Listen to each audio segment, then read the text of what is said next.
வெளிமாநில பயணத்தின் மூலமாக லாபங்கள் இருக்கும். 8ஆம் இடம் இப்போது சுபத்துவத்தை அடைகின்ற காரணத்தினால வெளி மாநிலம் போய் பொருள் தேடக்கூடிய அமைப்பு, மருத்துவம், விளையாட்டு, அதிகாரம், கட்டிடம், நெருப்பு, பூமி ஆகிய துறைகளில் இருக்கக்கூடிய டாக்டருக்கு படிக்கக்கூடிய, நர்ஸுக்கு படிக்கக்கூடிய, கம்பவுண்டரு, பிஎஸ்சி, சயின்ஸு இது போன்ற படிப்புகள் படிக்கக்கூடியவர்கள், கட்டிடத்துறைன்னு சொல்லப்படக்கூடிய சிவில் இன்ஜினியரிங் சம்மந்தப்பட்ட துறைகளில் இருக்கக்கூடியவங்க, ஸ்போர்ட்ஸு, கிரிக்கெட் விளையாடுறது, அந்த விளையாடுறது, இந்த விளையாடுறது, இந்த மாதிரியான ஸ்போர்ட்ஸில் சம்பாதிக்கணும்னு நினச்சிக்கிட்டு இருக்கிறவங்க, ரியல் எஸ்டேட்டு, பில்டர்கள், இவங்க மாதிரி துறைகளில் இருக்கக்கூடியவர்களுக்கு 15ஆம் தேதிக்கு பிறகு ஒரு 45 நாட்கள் அபரிமிதமான லாபங்கள் வரக்கூடிய அமைப்பு.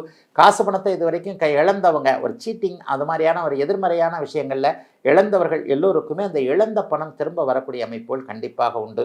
மாதத்தின் ஆரம்பத்தில் என்ன நடக்கும்னு பார்த்தீங்கன்னா, 15 நாட்களுக்கு சுக்கிரன் லாபத்தில் இருக்கிறார், குரு 10ஆம் இடத்தில் இருக்கிறார். தொழில் முன்னேற்றம் இருக்கும், வியாபாரம் நன்றாக இருக்கும். வியாபாரத்தினால லாபங்கள் வரக்கூடிய தன்மை. சுக்கிரனுடைய தொழில்கள் என்று சொல்லப்படக்கூடிய ரெஸ்டாரண்ட்டு, டிராவல்ஸு, சொகுசுவான விஷயங்களை செய்யக்கூடியவர்கள் அனைவருக்கும், நீர் சார்ந்த துறைகளில் இருக்கக்கூடியவர்களுக்கு நல்ல லாபங்கள் வரக்கூடிய அமைப்பு. கன்னிராசிக்காரர்கள் அவ்வளோ பேருக்குமே இருக்குதுங்க. கன்னிராசிக்கு பெருத்த கஷ்டங்கள் எதுவும் இல்லைங்க. கடன் தொந்தரவுகள் இப்போதைக்கு இருக்காது. கடன்லாம் அடங்கித்தான் இருக்கும். கடனே இருக்காது, எல்லாம் அடைஞ்சிரும்னு சொல்ல மாட்டேன். கடன் பெரிய அளவில் உங்களை ஒரு மாதிரியாக வருத்தத்தை செயல்படுத்த முடியாத, கடனை அடைக்கக்கூடிய அளவிற்கு, வட்டி கட்டக்கூடிய அளவிற்கு வருமானங்கள் வரக்கூடிய நல்ல மாதமாகவே அமைந்திருக்கிறது. 6ஆம் இடத்து ராகுவின் காரணமாக கன்னிக்கு இந்த செப்டம்பர் மாதம்